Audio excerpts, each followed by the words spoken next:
Like millions of other players around the world, I've been putting time into Apex Legends, Respawn Entertainment's Titanfall spinoff that, just a few weeks ago, very few even knew existed. With virtually no marketing push whatsoever, Apex Legends' popularity has skyrocketed, releasing February 5th and dominating player and streaming charts. It's one of 2019's most surprising and biggest gaming stories, and you know what else? It's not bad. I wouldn't say Apex Legends is particularly innovative, but it definitely executes its attempt at a hybrid battle royale hero shooter. Character design is really cool, voice acting is great, the UI is easy to follow and learn, and if there were ever a game that made communication pips satisfying, it's Apex Legends. It's also a major departure from what Titanfall is known for as a series, the biggest absence being player-controlled Titans and the fact that it's free-to-play. Apex Legends' free-to-play economy gives me an odd, undefined feeling of uneasiness. It's something I've been chewing on for about a week now. I don't know if I'm comfortable with the game's freemium economy, and it's more than just about the effect Apex Legends' success will have on Titanfall's future, although that's definitely part of it. To be clear, I've never been totally comfortable with the free-to-play model in general. Free-to-play games have to make their money somehow, and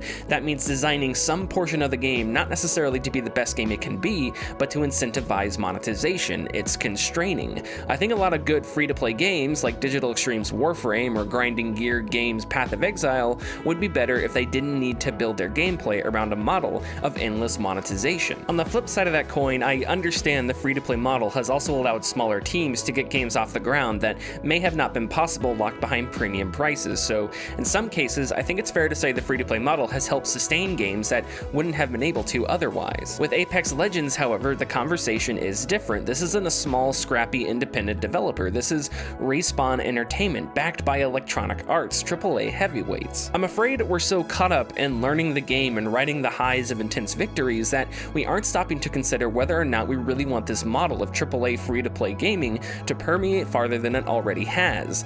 Nor are we stopping to consider what Apex Legends could be if it were fully fleshed out, if characters weren't made to be unlocked and weapon and character skins were easier to collect. Even if you only need to grind 3 or 4 hours to unlock a character and a good collection of cosmetics, you still have to grind 3 or 4 hours, and that system is in place not because it's a requirement of the game's nature, but because Apex Legends is free-to-play. And this is all besides the fact that Apex Legends has loot boxes, which at this point is tone-deaf, completely unacceptable. In an interview with Eurogamer's Emma Kent, Respawn lead producer Drew McCoy said of the game's release, "Our desire is to be completely open and transparent with our player base, and we understand this game is going to have a skeptical audience. There are some people who think there are too many Battle Royale games or that it's a fad. The world thinks we're making Titanfall 3 and we're not. This is what we're making." To try and convince a skeptical audience for months with trailers and hands-on articles were just like, let the game speak for itself. It's the most powerful antidote to potential problems.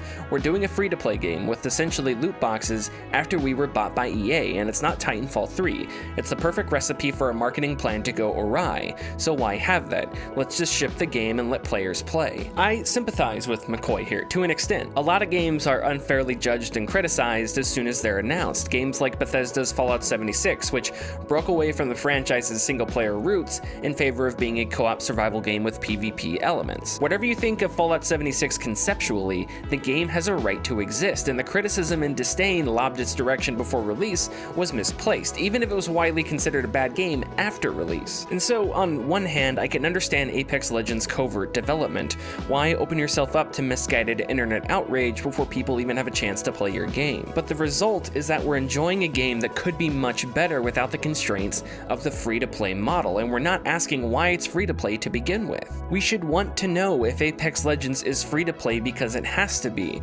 We should be asking if it was a financial necessity for EA or Respawn to make it that way, because if not, it's an inferior product that could be much better, but was made this way in order to take advantage of the free-to-play model rather than utilize it. I also find myself wondering how we might be reacting differently if we knew more about what all this meant for Titanfall's future as a franchise. As reported by Kotaku news editor Jason Schreier, Titanfall 3 had been planned to release by the end of 2018. The reason for this release window was that Respawn felt if they took too much time, Titanfall 3, built on Valve's Source engine, would look and feel old and dated. There's speculation that Apex Legends started as a mode in Titanfall 3 and, because of the time constraints, became a standalone game. This is backed up by that same interview we referenced earlier between Eurogamer's Emma Kent and Drew McCoy, in which she writes, "Progress toward Apex Legends began after Titanfall 2, when the developer experimented with battle Battle Royale, decided this wasn't going to be a mode, and chose to make Apex Legends a game on its own. Both EA and Respawn have stated in similar vague, foggy fashions that more Titanfall is coming, and coming this year. Respawn CEO Vince Zampella said as much on Twitter, and EA CEO Andrew Wilson told investors that Titanfall would return in a premium context and with a new twist. The fact that we don't know whether or not a traditional follow-up to Titanfall is included in these plans, and that it's not a bigger story that we don't know this, really bothers me. If transparency is a goal, aren't these things consumers and fans of Titanfall should know? It's important to remember that Titanfall's shortcomings as a franchise were not totally a result of gameplay itself. Titanfall isn't a series that overstayed its welcome, got old, or ran aground with exhausted ideas.